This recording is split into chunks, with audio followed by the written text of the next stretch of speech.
War is a brutal and unforgiving business. There's one machine that striked fear into the hearts of the enemies. The Tiger 2P.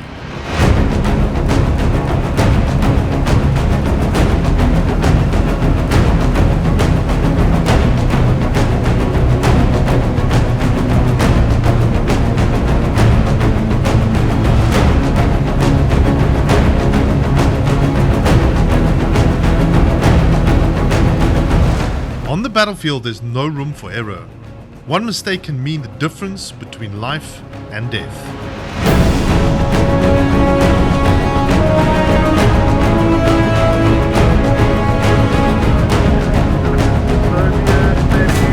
Oh yeah. Down.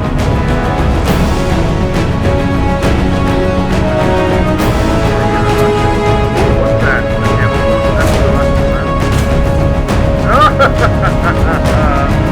Got it. And when it comes to tanks, the Tiger 2P wasn't just a machine of war, it was a symbol of German engineering excellence. And even in defeat, it remained a testament to the ingenuity and skill of its creators.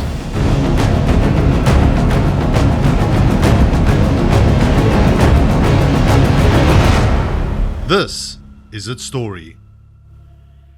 So before I kick into gear and go through all the fascinating facts of this tank, I want to stop for a second and have a chat. The reason I do this content is for you to discover the interesting pasts of each and every single vehicle that I cover. I spend many hours researching each tank's history so that you get to know what you're using and where it came from. And yes, playing them in War Thunder is fun. There are small tips and tricks I can provide that can improve your game just a little better. So if you do find this content enjoyable, please consider hitting the like button, and if you want to keep track of every tank, aeroplane or ship I do, you can also hit that subscribe button. Anyways, now for the juicy bit of the story. Let's start with the Tiger 1. The Tiger 1 was in effect a rushed job, bringing together parts from other programs in order to deliver a functional heavy tank with an 88mm gun. It therefore served as a stopgap for the German industry to develop a purpose-built heavy tank with improved features. The two firms Porsche and Henschel were actually given this crucial task. I will only be covering the Porsche build for this video. So this new heavy tank had to have improved armor over the Tiger 1, which is in front of you of course. It had to be proven against the Soviet advances in anti-tank firepower and also retain superiority in firepower over existing and future Soviet vehicles. So this was no easy job. And this is where the new Tiger 2 comes in. Now Porsche created something called the Type 101 or VK4502P, which you can see here. After some trials and testing, they came to the conclusion that it was not so great, to which then they came out with the new VK4502P2 or Type 180. This is the version you are playing with in War Thunder today, the Tiger 2P. The Tiger 2's front armor is 150mm thick, and this is without sloping, with which it would be more than 200mm thick effectively. The thick front Glacier's armor was never penetrated by any allied tank throughout the entire war. That's crazy. I didn't even know that. The side and rear armor is still a whopping 80mm thick, which presents a weaker part of the tank, to which is still very well armored at medium to long ranges.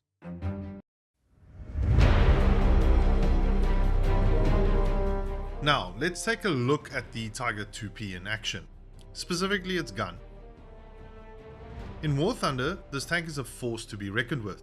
It has a massive reputation. Everyone wants to play it. Its powerful gun and thick armor makes it a real problem for those on the battlefield.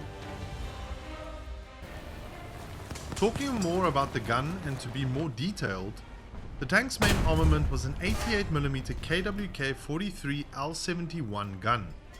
The gun had a range of up to 3,000 meters and could fire a variety of ammunition types, including armor-piercing, high explosive, and anti-personnel rounds. Now let's put that into perspective. That's 3 kilometers away. You're not spotting a tiger, you're dead. Simple.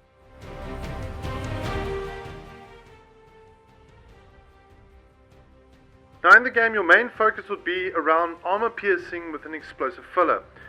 It's practically a no-brainer. However, sometimes you need to switch to the APCR round to really get into the fat Russian SUs and IS tanks.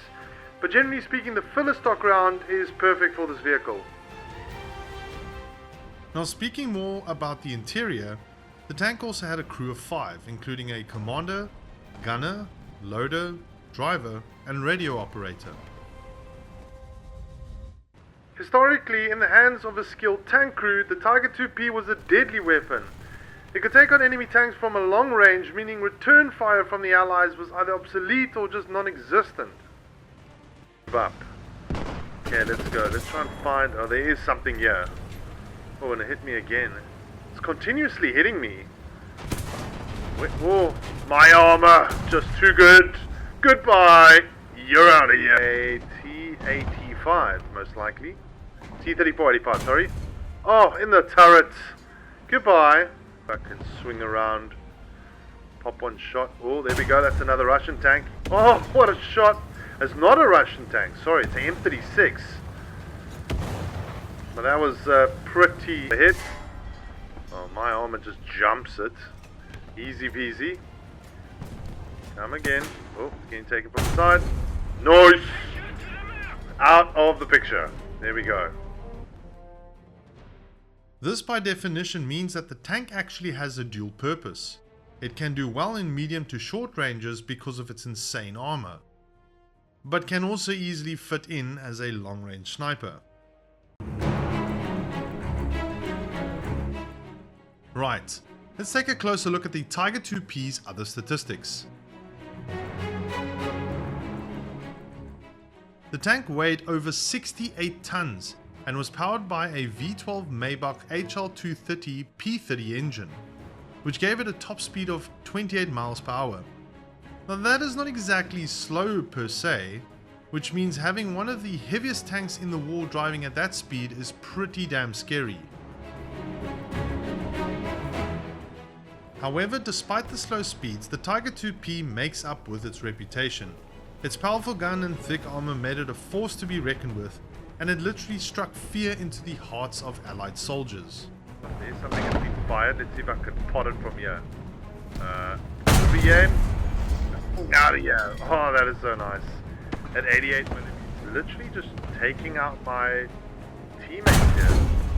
Oh, that's it. No, I didn't hit it though. Let's see if I can... Taking a closer look at the armor, as mentioned before, the tank's armor was incredibly thick, with up to 150mm of frontal armor and 80mm of side armor. This made it almost impervious to most Allied tank guns. The tank's armor was also sloped, which also helped to deflect incoming rounds and increase its overall protection.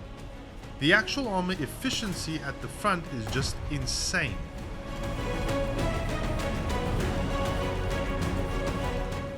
Skilled opponents can find many ways to take down the Tiger 2P, and many were historically destroyed in battle. But believe you me, this fighting cat does not go down easily. The one thing I feel it does give its ability to be used in the short distance fights is its turret rotation.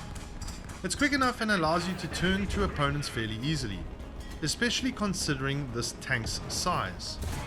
So whilst it's not the fastest rotating turret, it's adequate enough to be fairly close to opponents, giving that option for multi-use.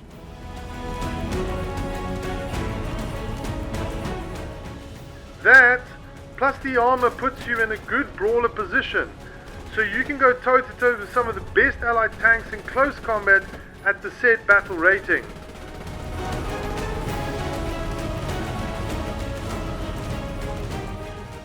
But that being said, is it worth it? Well, yes, it's a Tiger 2. Well, even if it has its drawbacks, whether you're a history buff or a fan of tank warfare, the Tiger 2P is a fascinating machine. And in War Thunder, you can experience the thrill of commanding this legendary tank for yourself. But before I give my final take on the tank, with every tank there are weaknesses. And with this particular model, it's unfortunately not good. So, Let's cover its flaws and in particular the elephant in the room, the turret design. Some more interesting history is that the turret designs for both the Henschel and Porsche Tiger IIs were actually designed by Krupp. The problem with the Porsche turret was that it was electrically powered instead of the hydraulic powered Henschel, which meant more complexity and problems. Further to that, the front and mantlet of the Porsche turret was not built so well and had various weaknesses in build and metal strength. Also, the actual design allowed for opponents to have the chance to ricochet the shell into the tank itself, which led to crew injuries and ammunition detonation. Furthermore, it's best you do not show your side of the turret to the opponent, as the back is where your first stage ammo is kept, and if that gets hit, it's game over. Now let's talk about the price in War Thunder. I think at this point you'll start to experience the grind for these types of tanks. The base price comes in at a whopping 180,000 Silver Lions and 54,000 research points. And that is only the base price. To unlock all the optional extras, it'll set you back a further 84,700 Silver Lions and 46,700 research points. So let's recap all the pros and cons of the Tiger IIP, starting with the pros. The tank's thick armor was and is a major advantage on the battlefield. It has a fantastic gun that has a massive range. It's dual purpose, you can snipe and brawl, and yes, it's a Tiger II, enough said. The cons are, the tank is slower and less maneuverable than other tanks, it is vulnerable to flanking attacks and ambushes, its turret has a few design flaws, and it's a bit of a grind. So why not give it a try? With its powerful gun and thick armor, the Tiger IIP is a force to be reckoned with on the battlefield, and who knows, you might just become a master of the German tech tree. Thanks once again for watching, and please hit the like button and give us a subscribe.